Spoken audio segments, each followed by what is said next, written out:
की शादी की सारी रस्में पूरी हो चुकी थी। रात गहरा चुकी थी। पूरे घर में खुशियों की गूंज धीरे धीरे खामोशी में बदल रही थी।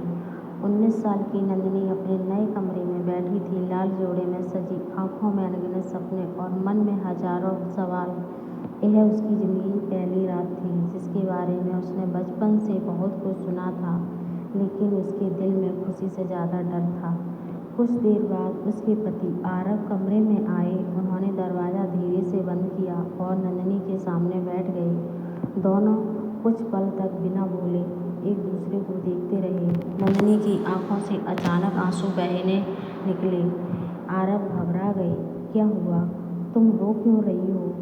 नंदिनी ने कांपती आवाज़ में कहा, आज पहली बार मुझे एहसास हो रहा है कि मैं अपने माता पिता का घर हमेशा के लिए छोड़कर आई हूँ। माँ ने कभी मुझे अकेले सोने तक नहीं दिया और आज मैं एक बिल्कुल नए घर में हूँ। यह सुनकर आरव कुछ पल चुप रहे। उन्होंने धीरे से नंदिनी के सामने पानी का गिलास रखा और कहा, अगर तुम्हारा मन रोने का है तो खुलकर रो लो, मैं तुम्हें रोकूंगा नहीं।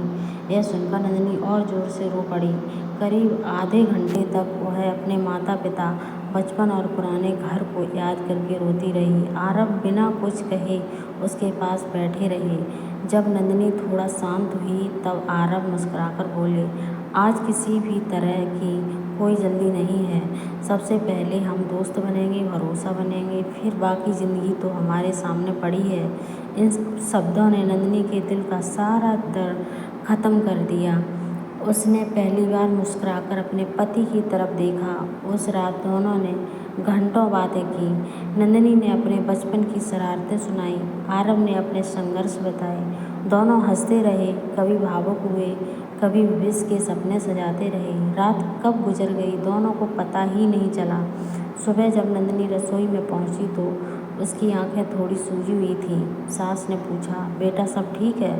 नंदिनी मुस्कुराई और बोली, जी माँ, अब सब ठीक है। सास ने प्यार से उसके सर पर हाथ फेरा। दिन बीतते गए।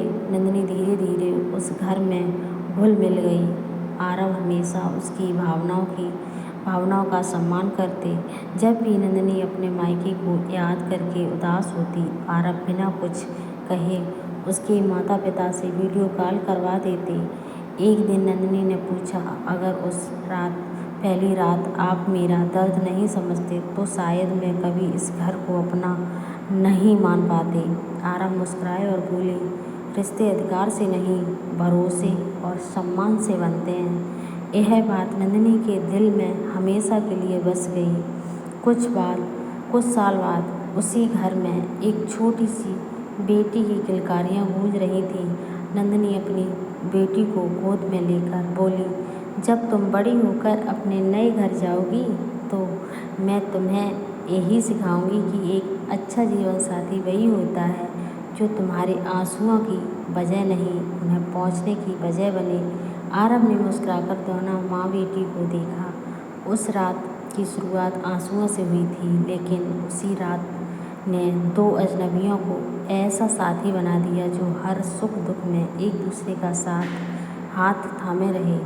यही सच्ची सौगात थी, जहाँ प्यार का रिश्ता नाम विश्वास था और रिश्ते की पहली नींव सम्मान।